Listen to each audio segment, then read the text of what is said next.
a 12-year-old boy walks through his front door exactly for 17 p.m. His mother sees him. He walks straight to his room. Normal. Calm. Ordinary. But school records and school CCTV show the same boy leaving his classroom at 4:44 p.m. He left school after the first arrival. He arrived at home before he left school. 2 real timestamps. 2 arrivals. 1 vanished. This is the Greyford time slip, and everything that follows is verified. Greyford is a village of about 3,000 people, quiet streets, few cameras, everyone keeping to themselves. The family at the center of this case are not public people, modest income, no enemies, no stunts. On March 12, 2019, they installed basic CCTV after minor car break-ins, 1 camera covering the driveway, 1 the front porch, both synced to the city time server. That day, the mother, Miss S. A, was preparing tea when she heard the house key in the door at 4:17 p.m.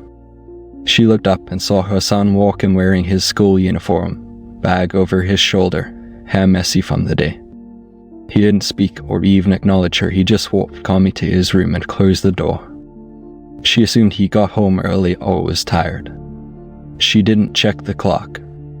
At 4:44 p.m. the door opened again. Same sound, same footsteps, same boy. He walked in and said, "Mom, I'm home. Miss S."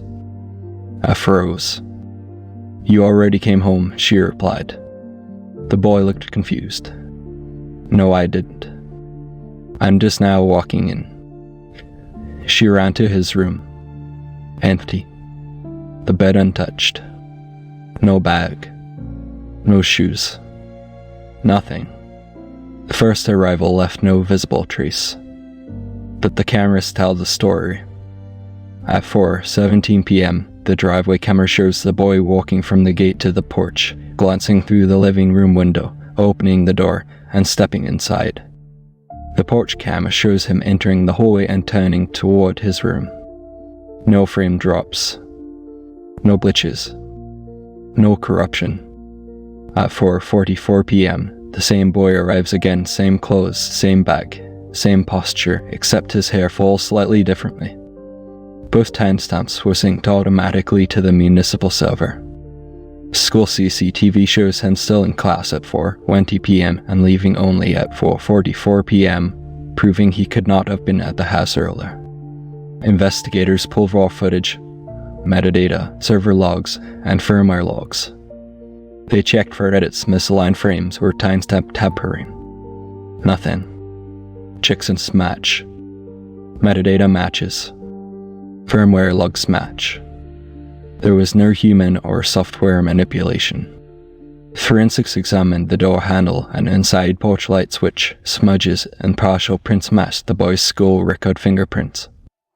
Those prints came from the 4:17 p.m. arrival. That makes this a physical event, not just visual footage. Police interviewed the boy privately. He remembered walking home once the second time. He remembered tying his shoe, crossing the street, entering the house at 4:44 p.m. He had zero memory of arriving earlier. No missing time. No sense of déjà vu. No distorted memories. Just a single, continuous timeline in his mind. Miss S. I described the first version as quiet, almost mechanical, barely engaging yet physically interacting with objects. Two synchronized systems, physical evidence and eyewitness accounts contradict each other. Remove any one piece and the case collapses, keep all three and it becomes anomalous. The first major theory is a time slip, a moment where time misaligns and a person appears outside a correct place in the timeline. Folklore speaks of people vanishing into mist, clocks freezing, cold air, hallucinations, but physical interaction is extremely rare. This boy interacted with the environment and left fingerprints. A time slip that generates physical duplication defies everything we know about physics, causality, and energy conservation. The second theory, a doppelganger, a parallel version crossing into our timeline. But traditional doppelgangers don't behave normally. They don't walk routines perfectly. They don't mimic cutters flawlessly. They don't speak. This one acted exactly like the boy, too consistent, too precise except for his silence the first time. Investigators found no EM spikes, no radiation anomalies, no temperature imprints, nothing supporting apparition phenomena. The third theory, psychological explanations. Hallucinations, dissociation, false memories. But Miss S. I had no psychiatric history, nor did the boy. Teachers, neighbors, and medical records show nothing abnormal. And hallucinations do not create fingerprints synchronized with server logs and verified cameras. Every normal explanation stretches the evidence until it fails.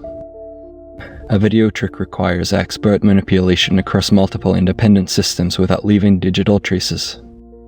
A server malfunction would require citywide NTP drift, which shouldn't happen. A hallucination cannot leave physical prints. A memory glitch cannot create a fully recorded arrival. And yet, none of the anomalous explanations are proven either. The first boy, the one who came home early, left no trace after walking into the hallway. No bag dropped. No shoes removed. No signs of presence. He simply vanished, leaving behind fingerprints and a video record.